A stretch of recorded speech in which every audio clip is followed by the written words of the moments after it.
మనము రేపటి కోసం స్టాక్స్ అయితే చూసేద్దాం. మనం డిస్కషన్ చేసుకున్న స్టాక్స్ ఈ వీక్ కోసం Naveen fluorine chemicals limited stock చూస్తే ఈరోజు ఒకేసారిగా 200 పాయింట్స్ గ్యాప్ అప్ అయిపోయి తర్వాత ఫాల్ అయితే వచ్చింది. సో టిమ్కెన్ స్టాక్లో మనకి ఒక 1 డే ర్యాలీ చేసి తర్వాత మనకి డౌన్ ఫాల్ అయితే అంటే ట్రైలింగ్ స్టాప్ లాస్ హిట్ అయి ఉంటుంది. అండ్ ఇప్పుడు రేపటి కోసం స్టాక్స్ చూసినట్టయితే ఫస్ట్ బీఎస్సీ లిమిటెడ్ స్టాక్, ఇది క్వార్టర్లీ రిజల్ట్స్ అనేవి చాలా బాగా వచ్చింది రిజల్ట్. అండ్ మంత్లీ టైం ఫ్రేమ్లో కూడా ఇది ఏదైతే మనకి ఇక్కడ లెవెల్ కనిపిస్తుందో ఆ లెవెల్ అనేది బ్రేక్అవుట్ అయింది. అండ్ 1 డే టైం ఫ్రేమ్లో ఈ చార్ట్ని అబ్జర్వేషన్ చేసినప్పుడు ఎగ్జాక్ట్గా ఇది కప్ అండ్ హ్యాండిల్ ప్యాటర్న్ని ఫామ్ చేసింది. మనం వీక్లీలో ఇంకా బాగా కనిపిస్తుంది 1 డే టైం ఫ్రేమ్లో కన్నా, కానీ వీక్లీలోకి దీన్ని చేంజ్ చేసి చూపిస్తాను. వీక్లీ టైం ఫ్రేమ్లో చూస్తే చూడండి కప్ అండ్ హ్యాండిల్ ప్యాటర్న్ని ఫామ్ చేస్తూ బ్రేక్అవుట్ అయితే వచ్చింది. సో దీన్ని వాచ్ చేయండి. తర్వాత నెక్స్ట్ స్టాక్ వచ్చేసేసి బజాజ్ కన్స్యూమర్ లిమిటెడ్ స్టాక్.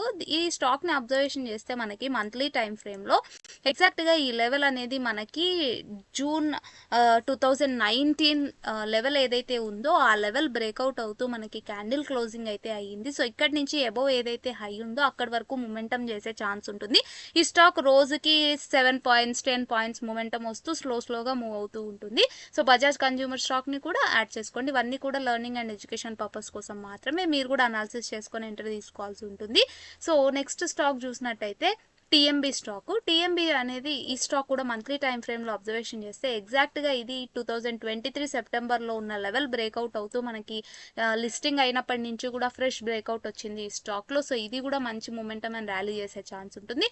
దీన్ని కూడా మీ వాచ్ లిస్ట్లో యాడ్ చేసుకోండి. తర్వాత ఇంకా నెక్స్ట్ స్టాక్ వచ్చేసేసి మనకి జేకే టైర్ స్టాక్. మనకి ఇది కూడా ఆల్ టైమ్ హైని బ్రేక్ చేస్తూ క్యాండిల్ అయితే క్లోజింగ్ అయ్యింది. బట్ ఇది మనకి ఈ వీక్ అంతా అబ్జర్వేషన్ అయితే మనం చేయాలి. ఈరోజు క్యాండిల్ కూడా మనం అబ్జర్వేషన్ చేసినట్టయితే ఎగ్జాక్ట్గా ఇది క్యాండిల్ క్లోజింగ్ అయ్యింది. బట్ అప్వర్డ్ రిజెక్షన్ వచ్చింది కొద్దిగా విక్, కాబట్టి అబ్జర్వేషన్ చేయాలి. వాల్యూమ్ అండ్ ఆర్ఎస్ఐ మాత్రం చాలా బాగా ఉంది దీంట్లో. సో ఇవన్నమాట. ఇంకా అవంతి ఫీడ్ స్టాక్ ఆల్రెడీ మీకు చెప్పాను నేను.